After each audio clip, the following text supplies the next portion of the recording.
बिस्मिल्लाहिर्रहमानिर्रहीम। अस्सलाम वालेकुम। हम स्टार्ट कर रहे हैं जालिम इश्क को आगे से। साद ने पाकिस्तान में ही अपना क्लिनिक खोलने का फैसला किया क्योंकि अब वो अपनी माँ से दूर नहीं जाना चाहता था और फायजा बेगम साद के इसरार के बावजूद लंदन जाने के लिए तैयार नहीं हुई थी।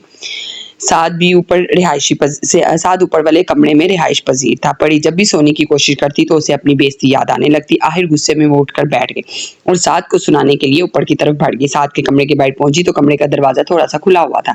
परी हल्का सा दरवाजा खोलकर अंदर दाखिल हुई। साद कमरे में मौजूद नहीं था, लेकिन वॉशरूम से पानी गिरने की आवाजें आ रही थी। गालबन वो नहा रहा था।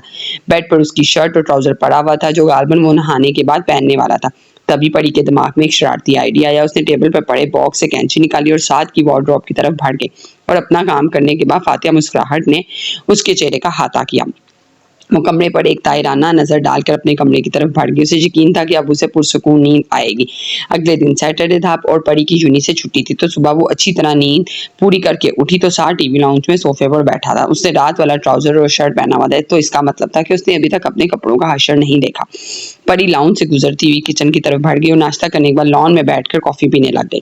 अभी उसे बैठे हुए 15 मिनट ही गुजरे थे कि साद दंदनाता हुआ उसके सर पर आ पहुंचा। ये तुम्हारी हरकत है ना? उसने अपनी शर्ट परी के सामने लहराई जो जगह जगह से ऐसे कटी हुई थी जैसे किसी को चूहे ने काटा हो। मैं क्यों करूंगी भला ऐसा? परी बुखला कर खड़ी होगी क्योंकि उसे उम्मीद नहीं थी कि साद को इतनी जल्दी पता चल जाएगा। मैं कि तुम्हारी शर्ट कैंची से काटूंगी। गड़बड़ा कर जो जो उसके मुंह में आया बोल दिया। ओह, तो कैंची से काटी है तुमने मेरी शर्ट? मैंने नहीं काटी। अच्छा, तो तुम्हारी रिंग मेरे कमरे में क्या कर रही थी? तभी परी ने अपनी उंगली की तरफ देखा जहां उसकी रिंग मौजूद नहीं थी जो वो हर वक्त पहन कर रखती थी। वो इससे पहले कि वो कुछ कहती, साद ने उसे बाजुओं से पकड़कर झंझोड़ा। तुम्हें पता भी है तुमने क्या हरकत किया? मुझे हॉस्पिटल जाना और मेरे पास एक भी सही सलामत नहीं बची। वो तकरीबन धारा पड़ी। पहले तो उसकी धार सुनकर सहम गई, लेकिन फिर अपने अंदर हिम्मत पैदा करके बोली, हाँ तो मैंने अभी किया ही क्या? तुमने मुझे थप्पड़ मारा और क्या कह रहे थे कि मैं बगैर वजह के गाड़ी से उतर गई। बाबा के सामने तो ऐसे बन रहे थे जैसे तुमसे बड़ा शरीफ तो इस दुनिया में है ही नहीं कोई। तुम झूठ बोल सकते हो और मैं ये भी नहीं कर सकती? तुम समझती क्या हो अपने आप को? साद ने जब्त से कहा, मैं खुद को वही समझती हूँ जो मैं हूँ, परीशे जाहिद। ये सुनते ही साद ने एक झटके से परी का बाजू छोड़ा। मुझे बहुत अफसोस हुआ ये जानकर कि तुम तो अपनी पहचान भी नहीं जानती, बट यू नो व्हाट, ये गलती तुम्हें बहुत महंगी पड़ेगी। ये कहते ही साद लंबे लंबे डग भरता वहां से निकल गया और परी उसकी बातों के बारे में सोचने लगी। फजर शाम को पौधों को पानी देते हुए गुनगुना रही थी, तभी उसका फोन बज उठा जहाँ प्राइवेट नंबर कॉलिंग जगमगा रहा था। कुछ देर तो वो इग्नोर करती रही, लेकिन फिर मुसलसल फोन बजने पर उसने उठा लिया। मैं कब से तुम्हें फोन कर रहा हूँ, फोन क्यों नहीं उठा रही तुम मेरा? दूसरी तरफ से ऐसे कहा गया जैसे उनकी सदियों की दोस्ती हो। हेलो मिस्टर, तुम होते कौन हो? मुझ पर हुक्म चलाने वाले भाई हो, शोहर हो, कौन हो जो मैं तुम्हारी बात मानूं? अभी का तो पता नहीं, लेकिन मुस्तकबिल करीब में जरूर तुम्हारा शोहर हूंगा, इसलिए अभी से आदत डाल लो और आज के बाद मेरा फोन इग्नोर करने की गलती कभी मत करना, वरना अच्छा नहीं होगा। ये सुनते ही फजर का गुस्से से चेहरा लाल हो गया। अपनी बकवास बंद करो और आइंदा मुझे फोन मत करना। मैं कोई गिरी पड़ी लड़की नहीं हूँ जो तुम जैसों को सबक सिखाना मुझे अच्छी तरह आता है, इसलिए आज के बाद मेरे साथ फ्लर्ट करने की कोशिश मत करना, वरना तुम्हारे साथ अच्छा नहीं होगा। ये कहते ही फजर ने खटाक से फोन बंद कर दिया। पता नहीं समझता कि अपने आप को, और उसके पास मेरा नंबर कैसे आई? ये तो मेरा नया नंबर है और ज्यादा लोगों के पास भी नहीं है। अगले दिन परी अपनी माँ और पप्पो के साथ शॉपिंग पर गई क्योंकि अगले हफ्ते माँ की शादी थी और वो लोग इस सिलसिले में शॉपिंग पर आए थे। ड्राइवर इन्हें छोड़कर चला गया। इन्हें शॉपिंग करते हुए 1 घंटा गुजर गया। अभी वो लोग कपड़ों की शॉप पर माँ की शादी के लिए कपड़े सेलेक्ट कर रहे थे। परी 2 मैक्सीज उठाकर लाई और अपना साथ लगाकर शीशे में देखने लगी। एक मैक्सी ब्लैक और दूसरी पिंक कलर की थी। अभी वो देख ही रही थी कि सबने पीछे से आवाज आई, पिंक वाली। परी ने मुड़कर देखा तो साथ खड़ा था। परी पहले तो उसे देखकर हैरान हुई, लेकिन फिर नागवारी से बोली, तुमसे किसी ने मशवरा मांगा? मशवरा नहीं दे रहा हूँ, बता रहा हूँ तुम पिंक वाली लोगी। अब मैं ब्लैक वाली ही लूंगी। वो भी साथ की आंखों में आंखें डालकर बढ़ी और पिंक मैक्सी वापस लटकाई और ब्लैक मैक्सी लेकर काउंटर की तरफ बढ़ने लगी कि साथ ने उससे भी बड़े गिरफ्तारी से पिंक मैक्सी हैंगर से उठाई और परी को कलाई से पकड़कर पीछे किया और खुद काउंटर की तरफ भाग गया और परी मुंह खुले साथ की कार्रवाई देखने लगी जो अब इस मैक्सी का बिल पे करवाकर उसकी तरफ बढ़ रहा था। ये क्या बदतमीजी है? उसके करीब पहुंचने पर पड़ी दबी आवाज में गुराई। साद ने उसकी बात का असर लिए बगैर शॉपिंग बैग जबरदस्ती उसके हाथ में थमाया और इससे पहले कि वो कुछ कहता, आबदी और फायजा बेगम हाँ आ धमकी। अरे साद, तुम तो 1 घंटा बाद आने वाले थे ना? जी, आना तो 1 घंटे बाद ही था, लेकिन क्या है ना कि कल किसी बेवकूफ चुईया ने मेरे सारे कपड़े उतर दिए तो मैंने सोचा मैं भी शॉपिंग कर लूँ, इसलिए जल्दी आ गया। बात तो वो आबदा बेगम से कर रहा था, लेकिन देख वो पड़ी को रहा था। वैसे अच्छा वैसे घर में चूहे हैं तो नहीं, लेकिन खैर तुम भी शॉपिंग कर लो, हम भी थोड़ी देर में फारिग होने वाले हैं। ओके, ये कहकर साथ बाहर चला गया और परी खुद के लिए बेवकूफ चुईया का लकब सुनकर तलमलाकर रह गई। अगले दिन फजर और परी जूनी के ग्राउंड में बैठकर पार्टी के बारे में डिस्कस कर रहे थे कि परी ने फजर के हाथ में नया फोन देखकर कहा, फजर तुम्हारा वो फोन जो उस लड़के के पास है वो उसने वापस नहीं किया। जबकि आलियान का जिक्र सुनते ही परी को गुस्सा आ गया, इस बदतमीज ने मेरा फोन तोड़ दिया। खैर तुम ये छोड़ो, ये बताओ तुम्हारे कजिन के साथ दोस्ती हुई कि नहीं? दोस्ती माय फुट, उसका तो मैं नाम भी नहीं सुनना चाहती। ना चाहते हुए भी साथ के जिक्र पर परी के लहजे में तलखी घुल आई।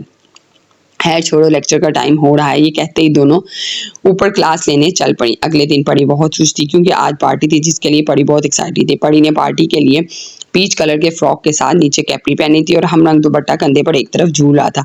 बालों को स्ट्रेट करके खुला छोड़कर हल्का फुल्का मेकअप करके और मैचिंग ज्वेलरी पहनकर वो बहुत जाज़िब नजर लग रही थी। परी तैयार होकर लॉन में जाकर फजर का इंतजार करने लगी क्योंकि उसने फजर के साथ जाना था। 5 मिनट इंतजार करने के बाद परी फजर को फोन करने लगी, तभी घर में एक गाड़ी दाखिल हुई। चूंकि परी किस तरफ पूछती इसलिए वो ये नहीं देख सकी कि कौन आया है। वो अभी फजर से बात करके पलटी थी जो कह रही थी 10 मिनट में पहुंच रही है, तो उसने साथ को अपने बिल्कुल पीछे खड़ा पाया। जबकि उसे देखते ही वो एक नागवाड़ी की लहर उसके अंदर सरायत कर गई और परी ने 2 कदम पीछे हटकर अपने और साथ के दरमियान फासला बढ़ाया और मुंह मोड़कर खड़ी हो गई, जबकि साथ उसका ऊपर से नीचे तक जायजा ले रहा था। इस वक्त कहाँ जाने की तैयारी है मोहतरमा? परी को बगौर देखते हुए साथ ने पूछा। परी ने भी उस पर एक उचटती निगाह साथ पर डालकर कहा, मैं जहाँ मर्जी जाऊँ, एटलीस्ट तुम्हें तो जवाब देना बिल्कुल भी जरूरी नहीं समझती। ये कहकर परी आगे बढ़ने लगी कि साथ ने एक झटके से उसकी कलाई पकड़कर वापस खींचा। ये क्या बदतमीजी है? साथ की इस हरकत पर परी गुस्से से चीखी, जितना पूछूं सिर्फ इतना ही जवाब दिया करो और मेरे साथ अपनी इस लंबी जुबान को कंट्रोल में रखा करो। अब बता दो कहाँ जा रही हो? मेरी मर्जी, जहाँ भी मैं जाऊँ। और ये कहते हुए वो ये जा वो जा। परी भी बगैर डरे साथ की आंखों में आंखें डालकर बोली थी और परी के इस नडर अंदाज पर साथ भी स्टार में आकर उसे धमकी दी, अगर तुमने घर से एक कदम भी बाहर निकाला ना पड़ी तो अपने इंजाम की जिम्मेदार तुम खुद होगी। ये कहकर साथ ने एक झटके से परी की कलाई छोड़ी और अंदर भाग गया। ये समझता कि अपने आप को मुझ पर तो ऐसे हुक्म चलाता है जैसे मैं उसकी जरहेज गुलाम हूँ। मैं भी देखती हूँ कैसे रोकता है मुझे। अभी परी ये सोच ही रही थी कि चौकीदार ने आकर बताया कि फजर आ गई है, तो फजर ने बाहर की तरफ कदम बढ़ा दी, ये सोचे बगैर कि उसका ये कदम आगे जाके उसके लिए कितना नुकसानदेह साबित होगा। परी फजर के साथ गाड़ी में जाकर बैठी तो फजर ने परी को देखते ही कहा, बहुत प्यारी लग रही हो तुम भी। परी ने भी खुले दिल से फजर की तारीफ की, जिसने रॉयल ब्लू कलर की शॉर्ट फ्रॉक के नीचे कैपरी पहनी थी और हल्के मेकअप के साथ बालों को कल करके दोनों कंधों पर डाला हुआ था और साथ में ज्वेलरी पहनी हुई थी जिसमें फजर नजर लग जाने की हद तक प्यारी लग रही थी। पार्टी में पहुंचकर फजर की नजरें इधर उधर किसी को तलाश कर रही थी और बलाहिर उसकी तलाश तब खत्म हुई जब उसे सामने से आता हुआ आलिया नजर आया, जो ग्रे कलर के पैंट कोट में बालों को जल्द से सेट किए, हाथों में कीमती घड़ी पहने किसी रियासत के शहजादे से कम नहीं लग रहा था। उसे देखते ही फजर के चेहरे पर मुस्कुराहट आई क्योंकि आज वो आलियान से सारे हिसाब बेबाक करने का इरादा रखती थी। फजर आलियान को देखकर मुस्कुरा रही थी कि परी उसे दोस्तों से मिलवाने लेकर चली गई। अभी फजर अपनी दोस्तों के साथ तस्वीरें खिंचवा रही थी कि उसके फोन पर प्राइवेट नंबर से कॉल आने लगी, जिसे देखती परी समझ गई कि किसका फोन और गुस्से में बड़बड़ाने लगी। ये बदतमीज इंसान अपने आप को समझता क्या लगता है, इसकी अकल ठिकाने लगानी पड़ेगी। और उसके साथ ही वो पार्टी से निकलकर जूनी की बैक साइड पर आ गई और फोन उठा लिया और उठाते ही शुरू हो गई, तुम मुझे एक बात तो बताओ, क्या तुमने क्या ढीठ पुणे में पीएचडी की हुई है? एक दफा कही हुई बात तुम्हारी समझ में नहीं आती? मैंने तुम्हें कहा था कि आज को मुझे फोन मत करना। फजर इंतहाई गुस्से में गोया हुई, अब तुम इस तरह कांटों से लेस होकर आओगी तो तारीफ किए बिना कैसे रह? वैसे तो हर कलर में ही तुम बहुत प्यारी लगती हो, लेकिन ब्लू कलर में तो सच में क्या ढा रही हो। अब तुम उसे ढीठपन कहो या मोहब्बत, मुझे दिलो जान से तुम्हारा दिया हुआ हर लकब मंजूर है और मुझे यकीन है तुम मुस्तकबिल में मेरे लिए भी इसी तरह तैयार हुआ करोगी। और हाँ, जल्दी घर चली जाना, रात को पार्टी में ज्यादा देर रहना मैं तुम्हारा अफोर्ड नहीं कर सकता। जबकि उसकी बात सुनकर फजर हैरान रह गई। उसे कैसे पता मैंने किस कलर के कपड़े पहने हैं और मैं यहाँ हूँ? क्या ये शख्स मेरे बारे में इस कदर बाखबर है? और हैरान होने के साथ ही उसे गुस्सा भी बहुत आया, तुम कौन और ये सब कैसे जानते हो? मेरी जान, तुम्हें ये जानने का इतना शौक क्यों है कि मैं कौन हूँ? चलो आज मैं तुम्हें बता ही देता हूँ, हर को तुम्हें मेरे साथ रहना है तो मेरे बारे में जानना भी जरूरी है, बंदे को शाह कहते हैं। और जहां तक तुम्हारे बारे में बात जानने की बात है, तो अगर तुम्हें जानूंगा नहीं तो तुम्हारे साथ एडजस्ट करने में प्रॉब्लम होगी ना। बकवास बंद करो, मैं क्यों तुम्हारे साथ रहूंगी? जाहिर सी बात है शादी के बाद बीवी शोहर के साथ ही तो रहती है। मैं तुमसे शादी नहीं करूंगी, इसलिए ना तुम्हें मेरे बारे में जानने की जरूरत है और ना मुझे तुम्हारे बारे में जानने का शौक है, इसलिए मेरा पीछा छोड़ दो। शादी तो तुम्हारी मुझसे ही होगी, क्योंकि शाह को जो चीज़ पसंद आ जाए वो उसे हासिल कर रहता है। ये बात अपने दिमाग में बिठा लो, वरना मुझसे बुरा कोई नहीं होगा, तुमसे बुरा कोई हो भी नहीं सकता। ये कहती फजर ने फ़ोन बंद कर दिया और ये नंबर ब्लॉक कर दिया, क्योंकि आज पहली दफ़ा सही मानों में उस शख्स से खौफ महसूस हो रहा था, वरना उसे हमेशा ये सब मजाक लगा और आज पहली दफ़ा उसे अंदाज़ा हुआ कि ये सब मजाक नहीं है। लेकिन फिर वो सर झटक कर हॉल में जाने लगी जहाँ पार्टी थी कि उसे रास्ते में आलियान किसी से बात करता हुआ नजर आया तो फजर दीवार के साथ छुप गई। उस शख्स के जाने के बाद आलियान को देर खड़ा सोचता रहा और फिर जैसे ही जाने के लिए पलटा तो फजर ने उसे अपने पर्स में मौजूद इंजेक्शन लगा दिया और वो बेहोश हो गया। चूंकि आलियान की इस तरफ पूछ थी तो वो नहीं देख सका कि ये कौन है, और फजर भी यही चाहती, क्योंकि फजर जो हरकत करने वाली थी अगर आलियान को उसका पता चल जाता और वो फजर की कंप्लेन कर देता, फजर को यूनी से निकाला भी जा सकता था। आलियान तो बमुश्किल थोड़ा सा घसीट कर फजर ने दीवार के साथ लगाया और उसको रस्सियों से बांध दिया, जिसका इंतजाम उसने पहले ही कर रखा था, और फिर आलियान का मोबाइल निकाल कर आलियान के अंदाज में ही दीवार में मारकर तोड़ दिया और मार्कर से आलियान के चेहरे पर कार्टून बना दिए, जिससे वो इंतहाई मज़े का हेज लग रहा था और अपने काम से फारिग होकर वो हाथ झाड़कर पार्टी में शरीक हुई। आलियान की हालत का सोच कर बार बार मुस्कुराहट उसके चेहरे को छू रही थी। आज वो सच में बहुत खुश थी, क्योंकि आज उसने अपना बदला ले लिया था, लेकिन वो नहीं जानती थी कि बहुत जल्द ये मुस्कुराहट उससे दूर हो जाएगी। डिनर के लिए जब सार टेबल पर आया तो उसे परी कहीं नजर नहीं आया। उसे शक गुजरा कि कहीं परी उसके मना करने के बावजूद चली तो नहीं गई, और उसका शक तब यकीन में बदल गया जब फायजा बेगम के पूछने पर आबदा बेगम ने बताया कि वो पार्टी में गई है। तो गुस्से से साद के माथे की रगें तन गई और वो एक्सक्यूज करता हुआ उठकर अपने गुस्से को जब्त करके अपने कमरे में चला गया, और दिल में उसने एक फैसला कर लिया। फजर और परी पार्टी में खूब इंजॉय कर रही थी। परी के दिल में साद के खिलाफ जाकर पार्टी में आने की खुशी थी, जबकि फजर के दिल में आलियान से बदला लेने की खुशी, लेकिन उसका बदला भी मुकम्मल तौर पर पूरा नहीं हुआ था। वो चाहती थी कि उस हालत में पूरी यूनी आलियान को देखे, और फजर के चेहरे पर इस वक्त फातिहा मुस्कुराहट उठी जब हर तरफ शोर सा उठा और कुछ लोग उस तरफ बढ़ने लगे। जब फजर ने आलियान को बांधा था और फिर वही हुआ जो वो चाहती थी। कुछ लोग आलियान की इस हालत पर हंस रहे थे, कुछ हैरान थे, तभी कुछ लोग आलियान को सहारा देकर ले गए, जबकि फजर अपना पूरा हो जाने वाले हुआ पर बेहद खुश थी। उसने आलियान को लोगों के सामने मजाक बनवा कर सही मानों में अपना बदला ले लिया था। घर आने के बाद चूंकि रात बहुत हो गई थी, इसलिए परी आते ही सो गई, ये जाने बगैर कि अगला दिन परी की जिंदगी का बदतरीन दिन होने वाला है। अगले दिन जूनी वालों ने छुट्टी दे दी ताकि लोग अपनी थकावट उतार सकें। परी भी देर से उठी। शाम के वक्त वो आबदा बेगम और जाहिद बेगम के साथ लॉन में बैठकर चाय पी रही थी। जब आबदा बेगम ने उसे मुखातिब करके कहा, परी हमें तुमसे जरूरी बात करनी है, तो परी भी उनकी तरफ मतवज्जा। जी कहें बेटा, आपको हम पर भरोसा है ना? आपके अब के जाहिद साहब गोया हुए, मुझे खुद से ज्यादा आप दोनों पर भरोसा है, तो फिर आपको इस बात का यकीन होगा ना कि हम आपके लिए कोई गलत फैसला नहीं करेंगे। बाबा आप ऐसा क्यों कह रहे हैं, क्या हुआ है? परी ने बाप की बातों से परेशान होकर पूछा। बेटा दरअसल कुछ वजूहात की बिना पर आपका निकाह बचपन में साद के साथ कर दिया गया था। जाहिद साहब ने गोया परी के समातों में बम फोड़ा। परी बेयकीनी से इन्हें देखने लगी, जहां तक कि उसके हाथ में मौजूद चाय का कप जमीन पर लुढ़क गया और परी का चेहरा आंसुओं से भीग गया और भागते हुए अपने कमरे में गई और कमरे का दरवाजा लॉक कर लिया। आबदा बेगम ने उसे रोकना चाहा तो जाहिद साहब ने इन्हें यह कहकर चुप करवा दिया कि उसे कुछ टाइम देना चाहिए। रात को फजर नहा कर निकली तो उसके मोबाइल की मैसेज रिंग टून बजी। उसने देखा तो किसी अननोन नंबर से मैसेज चाहिए। वो नंबर नहीं था जिससे शाह से फ़ोन करता। उसने मैसेज पढ़ा तो लिखा था, मुझे लगता है तुमसे मिलना बहुत ज़रूरी हो गया, इसलिए बहुत जल्द तुमसे रूबरू मुलाकात होगी, फ़कत तुम्हारा शाह। ये तहरीर पढ़ते ही फजर को गुस्सा आ गया और वो गुस्से में फ़ोन ऑफ करके सो गई।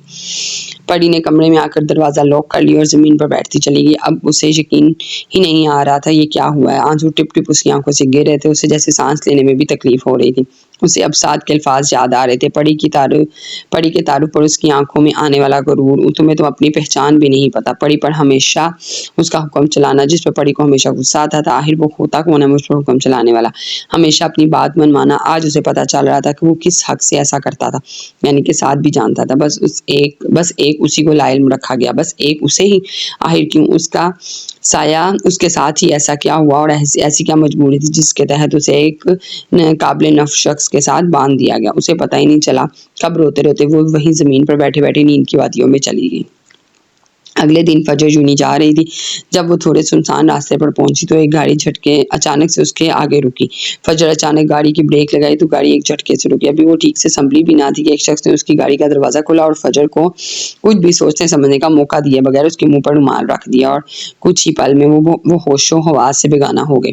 परी की जब सुबह आँख खुली तो खुद को वहीं ज़मीन पर लेटे पाया। उसका सर भारी हो रहा था और जब उसे रात का होने वाला वाक़या याद आया तो उसकी आंखें एक बार फिर नम हो गई। बमुश्किल खुद को घसीटते हुए वॉशरूम तक गई और फ्रेश होने के बाद वहीं बेड पर बैठ गई और एक बार फिर कल रात होने वाले वाक़ये के बारे में सोचने लगी। अभी कुछ देर गुजरी थी कि उसके कमरे का दरवाज़ा बजा। उसने मुड़कर दरवाज़ा खोला तो सामने आबदा बेगम खड़ी थी। इन्हें देखते पड़ी उनके गले लगकर फूट फूट कर रो दी। मामा क्यों किया मेरे साथ ऐसा? परी ने रोते रोते माँ से शिकवा किया। आबदा बेगम ने उसे साथ लगाए लगाए बेड तक लाई और प्यार से उसका बाजू थाम कर उसे समझा, देखो परी, ये तुम्हारे दादा की आखिरी ख्वाहिश थी, हम उसे रद्द नहीं कर सकते थे। समझने की कोशिश करो मेरी बच्ची, तुम्हारे दादा तुमसे बहुत प्यार करते थे, उन्होंने यकीनन तुम्हारे भले का ही सोचा होगा। साथ अच्छा बच्चा है, तुम्हें खुश रखेगा और फायजा भी तो तुमसे बहुत प्यार करती है। मामा आप ऐसा क्यों कह रही हैं? अब साथ से कहें मुझे डाइवोर्स दे दे। परी ने रोते रोते कहा, जिसे सुनकर फायजा बेगम हैरान रहेगी। परी ये तुम क्या कह रही हो? ऐसा सोचना भी मत। तुम्हें पता है अगर तुम्हारी ये बात तुम्हारे बाबा को पता चली तो उन्हें कितना दुख होगा। अगर ऐसी कोई बात तुम्हारे दिमाग में है भी तो उसे निकाल दो। लेकिन मामा, परी कुछ कहने लगी कि आबदा बेगम ने उसे टोक दिया। बस परी, अब मैं तुम्हारी कोई बात नहीं सुनने वाली। ये कहकर आबदा बेगम जाने लगी। परी ने डगमगाती आंखों से उनकी तरफ देखा जो जाते जाते एकदम पलटी और कहा, अगले हफ्ते माहम के साथ तुम्हारी भी रुखसत थी और मैं कोई तमाशा नहीं चाहती, इसलिए ऐसी कोई हरकत मत करना जिससे तुम्हारे माँ बाप का सर झुके। परी पर बम गिराकर वो चली गई और परी अभी भी बेयकीनी से उस जगह देख रही थी जहां वो कुछ देर पहले खड़ी थी। अभी उसे निकाह की बात हजम नहीं हो रही थी और अब उसके सर पर रुखसती का बम गिरा दिया गया और वहीं घुंटों में सर दिए देकर रोने लगी। फजर की जब आंख खुली तो उसने खुद को एक तारीक कमरे में पाया। कुछ ही देर में वो अपने हवास बहाल करने की कोशिश करती रही।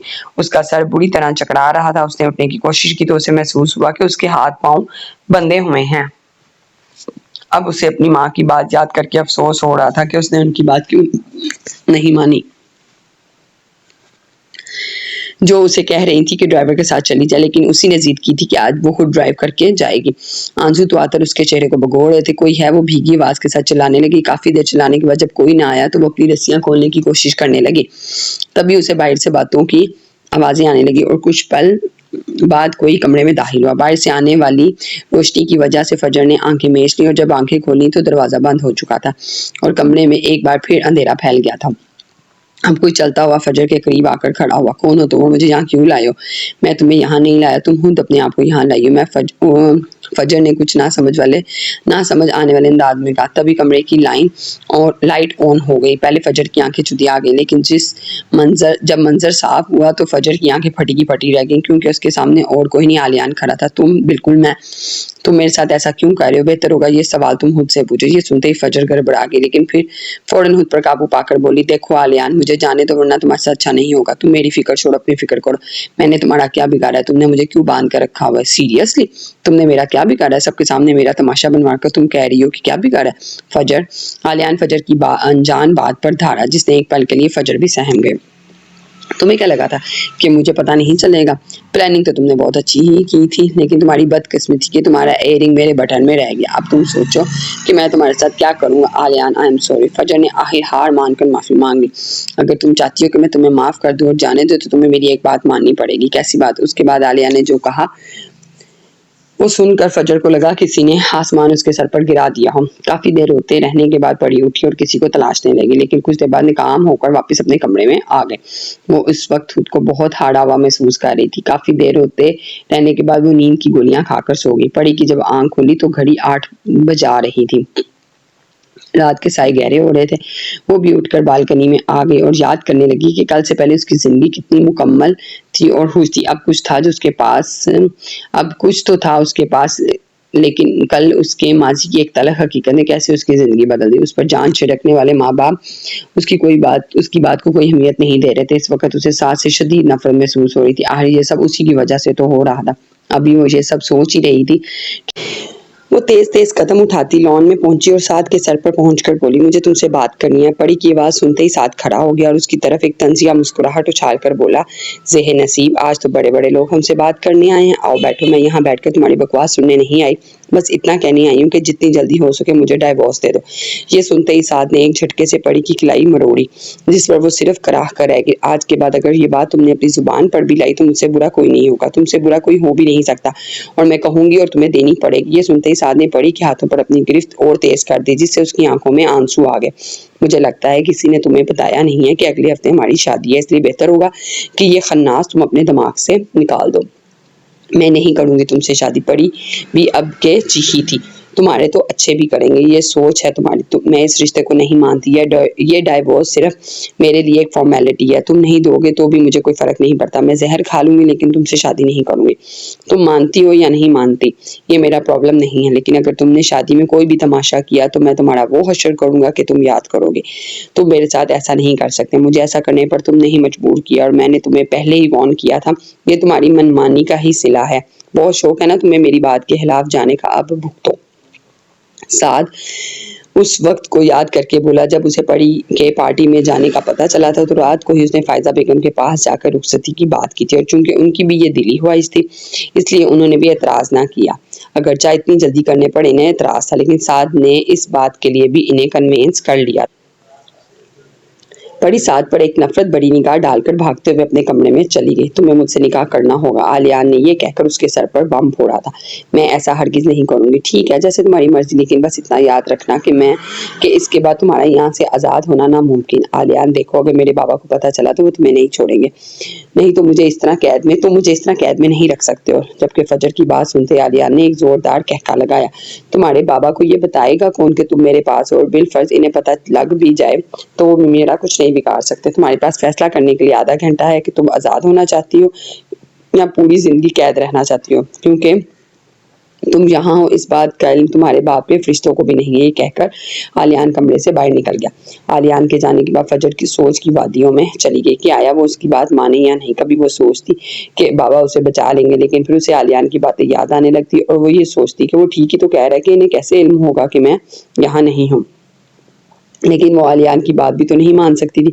अब वो यहाँ से भागने के लिए कोई रास्ता तलाश करने लगी। उसने कमरे में चारों तरफ नजरें दौड़ाई। अब चूंकि कमरा रोशन था इसलिए वो देख सकती थी। ये एक छोटा सा कमरा था जिसके बीच में कुर्सी रखी थी जिस पर उसे बांधा हुआ था, और कमरे में एक खिड़की थी। अब अगर वो अपनी रस्सियां खोल ले तो यहाँ से भाग सकती थी। फजर ने अपने मुंह से रस्सियां खोलने की कोशिश की और थोड़ी बहुत मेहनत के बाद ये रस्सियां खुल गई। तो उसने अपने पाँव की रस्सियां खोली और खिड़की तरफ बढ़ी। उसे खोलने की कोशिश की जो शायद काफी अरसे से बंद थी, इसलिए खुल नहीं रही थी। आखिर बहुत मेहनत के बाद थोड़ी सी खिड़की खुल गई। अभी वो ये देख कर ठीक से खुश भी नहीं हो पाई थी कि दरवाजा खोलकर आलियान अंदर दाखिल हुआ। ये देखकर फजर खुली खिड़की से कूदने ही लगी थी कि आलिया ने उसे खींच लिया और वो आलियान के चौड़े सीने से आ लगी। फजर ने नजर उठाकर देखा तो आलियान आंखों में गैज़ो गजब लिए खड़ा था। आलिया ने बहुत मजबूती से उसके बाजू थाम रखे थे और फजर उसकी गिरफ्त से आजाद होने के लिए मचल रही थी और साथ साथ चिल्ला रही थी, आलियान छोड़ो मुझे। कि तभी आलिया ने एक थप्पड़ फजर के चेहरे पर मारा, जिस पर फजर मुंह पर हाथ रखे बेयकीनी से उसे देखने लगी। शट अप, अब अगर एक और लफ्ज मुंह से निकाला तो जुबान काट के फेंक दूंगा तुम्हारी। आलियान हलक के बल धारा और वो फजर को बाजुओं से पकड़कर घसीटता वापस उसी कुर्सी पर लाकर फेंका और उसके सर पर दुपट्टा उड़ाया और बोला, अभी हमारा निकाह होगा और बिला किसी चूच चूचरा के निकाह के पेपर्स पर साइन कर देना। मैं नहीं करूंगी तुमसे निकाह, तुमने जो करना है कर लो। अभी फजर ने ये कहा ही था कि आलिया ने अपनी पॉकेट से रिवॉल्वर निकाला और एक फायर कर दिया। फजर ने गोली की आवाज सुनकर आंखें बंद कर ली। गोली फजर के पीछे वाली दीवार पर लगी थी। अब अगर तुमने इनकार किया ना तो तुम मेरा अगला टारगेट तुम होगी। ये कहकर आलियान चला गया और कुछ मिनट बाद निकाह के पेपर्स लेकर आया और कहा साइन करो इन पर। जब कुछ देर तक फजर ने पेन नहीं उठाया तो आलिया ने फजर के सर पर गन रखी और धारा साइन करो। फजर ने डर के साइन कर दिए। साइन करवाने के बाद आलियान बाहर चला गया और फजर वहीं जमीन पर बैठकर सिसकियों के साथ रोने लगी। आलियान जब दोबारा आया तो फजर जमीन पर बैठी रो रही थी। आलियान चलता हुआ उसके करीब आया और उसके सामने घुटनों के बल बैठ गया तो उसकी नजर फजर के गाल पर पड़ी जहां उसके थप्पड़ का निशान अभी तक मौजूद था। जैसे ही फजर ने आलियान की गालों को छुआ वो करंट खाकर पीछे हटी। हाथ मत लगाना, मुझे नफरत है तुमसे, जो सिर्फ अपनी अना की खातिर किसी की भी जिंदगी बर्बाद कर देते हैं। मैंने तुम्हारा थोड़ा सा तमाशा क्या बना दिया, तुमने तो मेरी जिंदगी को ही तमाशा समझ लिया। क्यों किया तुमने ऐसा? रोते रोते फजर आलियान के सीने पर मुक्कों की बरसात कर दी और हर थक कर हाथों में चेहरा छुपाकर रोने लगी। आलियान ने फजर के चेहरे से हाथ हटाकर कहा, घर नहीं जाना? फजर ने चेहरा उठाकर देखा और कहा, जाना है। ऐसे जाओगी? आलिया ने फजर के हुलिये की तरफ इशारा किया जिसके बाल उलझे हुए, आंखें रोने की वजह से लाल थी। मेरे साथ आ।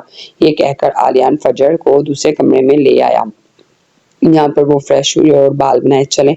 फजर ने तमीज के दायरे में रहकर पूछा, क्योंकि इस वक्त बदतमीजी उसे महंगी पड़ सकती थी कि कहीं वो उसे घर छोड़ने का इरादा मौखिर ना करते। चलो, ये कहकर आलियान फजर को लेकर बाहर चला गया और वो लोग गिराज में पहुंचे जो शायद किसी कोई फार्म हाउस था। वहां पर फजर की गाड़ी खड़ी थी। आलिया ने फजर को उसकी गाड़ी में घर छोड़ा। रास्ता खामोशी से गुजरा। फजर के घर से कुछ दूर से आलिया ने गाड़ी रोक दी और नीचे उतर गया तो फजर ड्राइविंग सीट पर आकर बैठ गई। अपना ख्याल रखना, आलिया ने गाड़ी के शीशे से कहा। मुझे तुम्हारे मशवरे की जरूरत नहीं है। अब फजर अपनी जोन में वापस आ गई थी क्योंकि उसे अब किसी बात का डर नहीं था। ये कहकर वो जन से गाड़ी भगा कर ले गए। परी अपने कमरे में आकर साथ की बातें याद करने लगी। कुछ देर तक उस पर गुस्सा करते रहने के बाद उसे भूख का एहसास हुआ तो उसे याद आया कि उसने कल रात से कुछ नहीं खाया था। वो किचन की तरफ भाग गई और खाना खाने के बाद उसे अपने अंदर एक नई ताकत महसूस हो रही थी। अब उसका दिमाग तेजी से काम कर रहा था इस मसले से निकलने के लिए। तभी उसके दिमाग में झमाका हुआ और उसने फैसला कर लिया। बेशक ये फैसला मुश्किल था, लेकिन वो साथ से शादी भी तो नहीं कर सकती थी। इस फैसले के बाद वो पुरसुकून हो गई और मुस्कुरा दी। तो फजर घर में दाखिल हुई तो साजिदा बेगम सामने ही लाउंज में बैठी थी। फजर, इतनी देर कहाँ लगा दी तुमने? और तुम्हारा फोन भी बन जा रहा था। मामा, वो आज यूनी में एक लड़की की बर्थडे थी तो इसलिए देर हो गई और फोन की चार्जिंग डेड हो गई थी। ये कहते हुए साजिदा बेगम के गले लग गई और बेहतर उसकी आंखें निम हो गई। वो अपने आंसू साफ करके पीछे हटी। वो चाहकर भी अपनी माँ को नहीं बता सकती थी कि किस्मत ने उसके साथ क्या खेल खेला है। बेटा, खाना लगाओ। नहीं मामा, मैं बहुत थक गई हूँ, सोना चाहती हूँ। ये कहकर अपने कमरे की तरफ भड़ गई। परी ने कुछ सोचकर फजर को फोन किया और वो जो यूनी से आने के बाद सोई थी या परी के फोन से जाकर उठी थी। परी ने फजर को साथ से निकाह से लेकर अपने जहन में आने वाले ख्याल तक जिस पर वो बहुत जल्द अमल करने का इरादा रखती थी वो सब फजर के गोश गुजार कर दिया। ये सुनकर फजर भी हैरान हो गई और सोचने लगी कि कैसे कुछ ही लम्हों में जिंदगी बदल जाती है। उसका दिल चाहा कि अपने साथ होने वाले सितम के बारे में भी परी को बता, लेकिन फिर उसे ये सोचकर कि परी तो पहले ही परेशान है बताने का इरादा मुलतवी कर दिया। लेकिन वो परी की आखिरी बात पर उलझ गई थी क्योंकि वो जो सोच रही थी वो किसी तौर भी आसान नहीं था। परी के इस अमल से सबका बहुत नुकसान हो सकता था, लेकिन फजर परी की बेहतरीन दोस्त थी इसलिए उसने परी का साथ देने की हामी भरी थी। अगले दिन परी यूनी जाने लगी तो आबदा बेगम ने उसे रास्ते में रोक दिया। परी, कहाँ जा रही हो? यूनी जा रही हूँ। और कहाँ जाऊंगी? ये कहकर वो जाने लगी तो आबदा बेगम ने उसे फिर से रोका। परी, तुम शादी तक यूनी मत जाओ। साथ ने मना किया और वैसे भी मेहमान आना शुरू हो गए, ऐसे अच्छा नहीं लगता। किसने मना किया है और कोई क्या सोचता है, ये मेरा प्रॉब्लम नहीं है। परी चबा चबा कर कहती आगे बढ़ गई। जैसे ही परी ने जाने के लिए दरवाजा खोला, सामने साथ खड़ा नजर आया जो अंदर आ रहा था। उसे देखते ही परी ने बुरा सा मुंह बनाया। कहाँ जा रही हो? परी को कहीं जाने के लिए तैयार देकर उसने सवाल पूछा। जबकि परी उसके सवाल को नजरअंदाज करके साइड से निकलने लगी तो साथ ने उसकी कलाई पकड़कर उसे वापस खींचा। मैं तुमसे बात कर रहा हूँ, लेकिन मुझे बात नहीं करनी। हाथ छोड़े मेरा। तुमने मेरे सवाल का जवाब दे दो, मैं छोड़ दूंगा। यूनी जा रही हूँ। मेरे मना करने के बावजूद मैं तुम्हारी पाबंद नहीं हूँ, तुम हो। ये कहकर वो परी को घसीटता वो परी के कमरे में ले गया, जबकि वो चिल्लाती रहेगी कि छोड़ो मेरा हाथ। जबकि साथ ने कमरे में पहुंचकर ही हाथ छोड़ा। जब तक शादी नहीं हो जाती तुम यूनी नहीं जाओगी और मैं अपनी बात दोहराने का कायल नहीं हूँ। क्यों नहीं जाऊंगी? आखिर शादी का यूनी जाने ना जाने से क्या ताल्लुक है? मैं मान गई हूँ, शादी के लिए ताल्लुक है, लेकिन क्योंकि मुझे तुम पर भरोसा नहीं है। और जहाँ तक मानने की बात है तो तुमने मानकर कोई एहसान नहीं किया, क्योंकि तुम मानो या ना मानो शादी तो तुम्हें करनी ही पड़ेगी। ये कहकर वो रुका नहीं बल्कि लंबे लंबे टक भरता हुआ बाहर निकल गया। जबकि परी को उसके भरोसा ना करने वाली बात पर न जाने क्यों कहीं ना कहीं दुख होता और कहीं ना कहीं उसे ऐसा भी लगा था उसका भरोसा ना करना ठीक है, क्योंकि बहुत जल्द उसका भरोसा सच में तोड़ने का इरादा रखती थी। जबकि फजर आज आलियान से सामना नहीं करना चाहती थी, इसलिए वो भी आज यूनिवर्सिटी नहीं जा रही थी। उसे ऐसा महसूस हो रहा था कि अगर वो हार गई है और सब लोग उसे देखकर उसका मजाक उड़ाएंगे। हालांकि ये बात कोई भी जानता नहीं था, लेकिन इस वक्त फजर का किसी भी नजरों का सामना करने के लिए तैयार नहीं थे। शाम को फजर लॉन में बैठी सोच रही थी कि महज बदला लेने के लिए आलियान किस हद तक चला गया। अगर वो बदला लेने के लिए किसी भी हद तक जा सकते हैं तो वो भी जा सकते हैं। तो कुछ सोच कर इस नंबर पर फोन किया जिससे शाह का आखिरी बार मैसेज आता है। दूसरी तरफ 4 बैलों के बाद फोन उठा लिया गया। ज़ेहन नसीब, आज तो बड़े बड़े लोगों ने मुझ नाचीज को फोन करके इज्जत बख्शी है। क्या? मुझे तुमसे कुछ पूछना है। हाँ पूछो। तुम मुझसे मोहब्बत करते हो? ये सुनकर दूसरी तरफ मौजूद शख्स हैरान रह गया कि कुछ बोल ही ना सका। बोलो शाह। नहीं, मैं तुमसे मोहब्बत नहीं करता। ये सुनकर फजर मायूस होगी क्योंकि उसे लगा अब उसका प्लान पूरा नहीं हो सकेगा, लेकिन उसकी अगली बात सुनकर फजर चहक उठी। शाह तुमसे मोहब्बत नहीं तुमसे इश्क करता है। सचमुच? मुझे धोखा तो नहीं दोगे? कभी भी नहीं। मैं तुमसे मिलना चाहती हूँ। Why not? तुम मुझे वक्त और जगह बता दो, चहक कर बोला जो अभी तक उसका काया पलट पर हैरान था। फजर ने उसे वक्त और जगह बताकर फोन रख दिया। कल तक फजर जिस शख्स से खौफजदा थी आज उसी शख्स से मिलने की ख्वाहिश जाहिर कर रही थी, क्योंकि वो आलियान को बताना चाहती थी कि वो टीचर है। अगर आर्यन बदला लेने के लिए किसी भी हद तक जा सकता है तो वो भी जा सकती है। अगले दिन फजर ने परी की शादी का बहाना बनाकर फिर छुट्टी कर ली और वो मुकर्ररा वक्त पर परी के घर जाने का कहकर घर से निकल गए। उसे कैफे में बैठे 10 मिनट हो चुके थे लेकिन शाह अभी तक नहीं आता। उसने अपने हाथ में मौजूद घड़ी पर टाइम देखा, जैसे ही नजरें उठाई वो साख्त रह गई। उसके आगे 2 टेबलें छोड़कर आलियान बैठा था और वो भी फजर को देख चुका था और अब उसी की तरफ आ रहा था। उसे आता देखकर फजर जाने के लिए खड़ी हुई। अरे बैठो ना, किधर जा रही हो? आलियान ने फजर का हाथ पकड़कर उसे वापस बिठा दिया और खुद भी इसके सामने वाली नशिस्त पर तर्जमान हो गया। तुम यूनी क्यों नहीं आ रही? मैं तो यही पूछने के लिए अपने ससुराल आने का इरादा रखता था। मैंने सोचा इसी बहाने अपने सास ससुर और प्यारी सी बीवी से भी मुलाकात हो जाएगी। आलियान आंखों में शरारत समोकर बोला, शट अप, ना मैं तुम्हारी बीवी हूँ ना मामा बाबा तुम्हारे सास ससुर। मैं जबरदस्ती के रिश्ते को नहीं मानती। फजर दबी आवाज में गुड़ आई, मेरी जान तुम्हारे मानने या ना मानने से क्या फर्क पड़ता है? जो सच है वो सच है। ये बताओ यूनी क्यों नहीं आ रही? मेरी मर्जी dear wife, my dear wife, पहले तुम्हारी मर्जी होती थी लेकिन अब मेरी मर्जी होगी, इसलिए तुम कल यूनी आ रही हो। इससे पहले फजर आलियान को कोई जवाब देती उसकी नजरें आलियान के पीछे पड़ी तो फटी की फटी रह गई। आलियान ने मुड़कर पीछे देखा और फिर फजर को क्या हुआ? आलियान, वो बाबा प्लीज चलो यहाँ से। फजर मोहसिन साहब को देखकर घबरा कर बोली, जो शायद यहाँ किसी मीटिंग के सिलसिले में आए थे। और ओह अच्छा हुआ ससुर साहब भी यहीं आ गए, आओ उनसे भी मुलाकात कर शर्फ हासिल कर लेते हैं। ये कहकर आलियान फजर का हाथ पकड़कर उसे उनकी टेबल की तरफ घसीटने लगा। आलियान नहीं, आलियान रुको। मोहसिन साहब का मुंह क्योंकि दूसरी तरफ था इसलिए वो उन्हें देख नहीं सकते थे। आलियान और मोहसिन साहब की टेबल राइट तरफ थी जबकि फजर लेफ्ट तरफ। अब वो लोग उनकी टेबल के बिल्कुल करीब पहुंच चुके। इससे पहले कि आलियान उनके पास पहुंचा फजर उसका बाजू पकड़कर उसे बाहर घसीट कर ले गए। कैफे से बाहर निकलने के बाद फजर गहरी सांसें लेने गई। उसके बाद आलियान पर चीखी जो उसे ही देख रहा था, तुम पागल हो गए हो? क्या पता हो क्या करने वाले थे? अगर बाबा मुझे देख लेते तो पता क्या था? फजर आलियान का कॉलर पकड़कर उसे झंझोड़ कर बोली तो टिकटिकी बांधे उसे देख रहा था। आलियान, मैं तुमसे बात कर रही। आलियान के रिएक्ट न करने पर फजर ने उसके सामने चुटकी बजाकर बोला, गुस्से में और भी प्यारी लगती है। फजर उसकी बेतुकी बात सुनकर हैरान रही। उसे लगा उसे गलत सुना, इसलिए दोबारा पूछा, क्या कहा तुमने? दोबारा कहना। अगर तुम चाहती हो कि मैं तुम्हारी तारीफ करूं तो ऐसे ही कह दो ना। आलियान, तुम पागल हो चुकी हो, तुम्हारी सोहबत का असर है।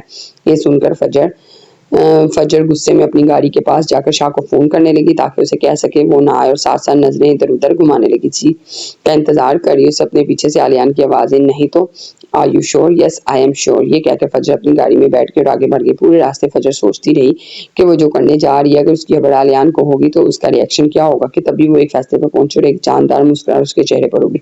उसने दिल में सोचा कि इंतकाम के इस खेल में अब और मजा आने वाला है और गाड़ी की स्पीड बढ़ा दी। परी की शादी की तैयारियां अरूज पर थी, हर तरफ गहमा गहमी थी। परी अपनी खिड़की से बाहर देख रही थी जब आबदा बेगम कमरे में आई। क्या कर रही हो परी? कुछ नहीं, आप बताएं, कोई काम है?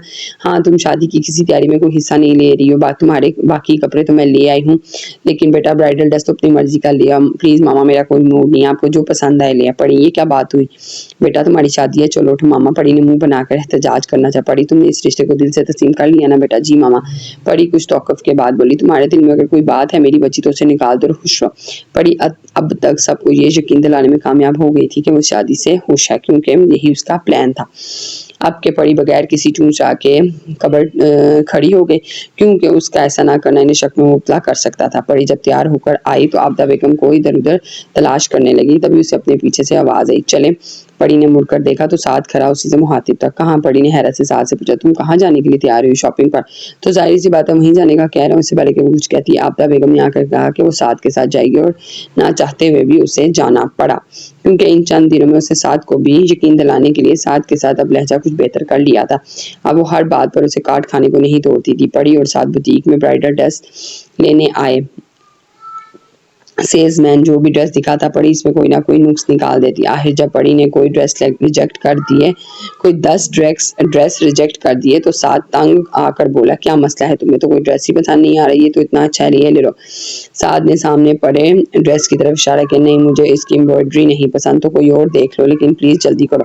जब कोई ड्रेस पसंद नहीं आ रहा तो कैसे ले लूँ? हर चीज तो तुम्हारी मर्जी की नहीं हो सकती ना, थोड़ा बहुत कॉम्प्रोमाइज तो करना ही पड़ेगा ना। हाँ बिल्कुल, जैसे बाकी सब चीजें तो मेरी मर्जी से हो रही है ना। परी ने इस दिल में कहा ज़ुबान से अगर कुछ कहा तो बस इतना, लेकिन मुझे कॉम्प्रोमाइज़ करने की आदत नहीं है, हम किसी और बुटीक में चलते हैं, हम कहीं नहीं जा रहे, ये वाला पैक कर दें। साद ने अपने सामने से एक ड्रेस उठाकर पैक करने का कह दिया, लेकिन मुझे ये ड्रेस नहीं पसंद, वापस कराओ उसे, और जब तक तुम मुझे मेरी पसंद का ड्रेस नहीं दिलाओगे मैं कहीं नहीं जाऊँगी। साद ने काउंटर पर बिल पे करके ड्रेस ली और परी से कहा ठीक है मैं जा रहा हूँ, जब तुम्हारा दिल करे आ जाना। ये कहकर वो बाहर निकल गया। साद अच्छा रुको मैं आ रही हूँ। सब साद को मुफ्ती इल्काबाद से नवाजती उसके पीछे चल दी। वापसी पर पूरे रास्ते परी मुंह बनाकर बाहर देखती रही। आइसक्रीम खाओगी? परी ने साद को घुरौड़ गोया। मैं कोई छोटी बच्ची नहीं हूँ जिसे तुम लालच देकर चुप करवा लोगे। मैं घर जाकर सबको बताऊंगी कि तुमने क्या किया है। अगर तुम्हारा हशर ड्रेस की तरफ है तो आई एम सॉरी, क्योंकि अगर मैं तुम्हें ड्रेस पसंद करने का इंतजार करता तो शादी की डेट आ जाती, लेकिन तुम्हें कुछ पसंद नहीं आता और तुम चाहो तो मुझे छोटी बच्ची होने का सबूत देती हुई शिकायत लगा सकती हो। साद ने उसके बच्चों की तरह शिकायत लगाने की धमकी पर चोट की। तो ये कहो ना कि तुम डर गए। डॉक्टर साद मैं किसी से नहीं डरता और ये बात तुम अच्छी तरह जानती हो। छोटे बच्चों की शिकायतों से तो मैं बिल्कुल भी नहीं डरता। साद ने आहिर पर मुस्कुराकर गाड़ी घर के सामने रोकी और हारन दिया। गाड़ी अंदर दाखिल हुई और परी गाड़ी से निकलकर अंदर चली गई। फजर घर आकर अपने कमरे में गई तो उसे शाह का फोन आने लगा। फजर ने कुछ गुस्से से फोन उठाया। शाह कहाँ थे तुम? मैं तुम्हारा वेट करती रही, तुम आए ही नहीं। I am sorry, 10 minute late पहुंचा था, लेकिन तुम मुझे कैफे में नहीं मिले, लेकिन बाहर पार्किंग में तुम किसी के साथ थी तो मैंने तुम्हें डिस्टर्ब नहीं किया। ओफो शाह, मैं तो बाबा इसी कैफे में आ गए थे तो मैं बाहर आ गई। वो तो मेरा यूनी में पड़ता है, इससे मैं बस ऐसे ही बात कर रही थी, और एक मैंने तुम्हें देखा हुआ भी नहीं है तो मैं कैसे पहचानती। आखिर में फजर ने झुंझला कर कहा ओह सॉरी पड़ी, ये क्या हो गया? अगर हमारी मुलाकात नहीं, तुम बताओ तुम्हें कहना क्या है? वो शाह कुछ तकल्लुफ़ के बाद फजर तेजी से बोली तुमसे शादी करना चाहती हूँ। दूसरी तरफ बिल्कुल खामोशी छा गई। क्या हुआ शाह, तुम्हें मेरी बात अच्छी नहीं लगी? बात तो बहुत अच्छी लगी है, बस यकीन नहीं आ रहा। उफ आई कांट बिलीव दिस। फजर तुम मजाक तो नहीं कर रही? शाह तुम सच में करोगे ना मुझसे शादी? ऑफ कोर्स, तुम कहो तो मैं अभी बारात लेकर आ जाता हूँ।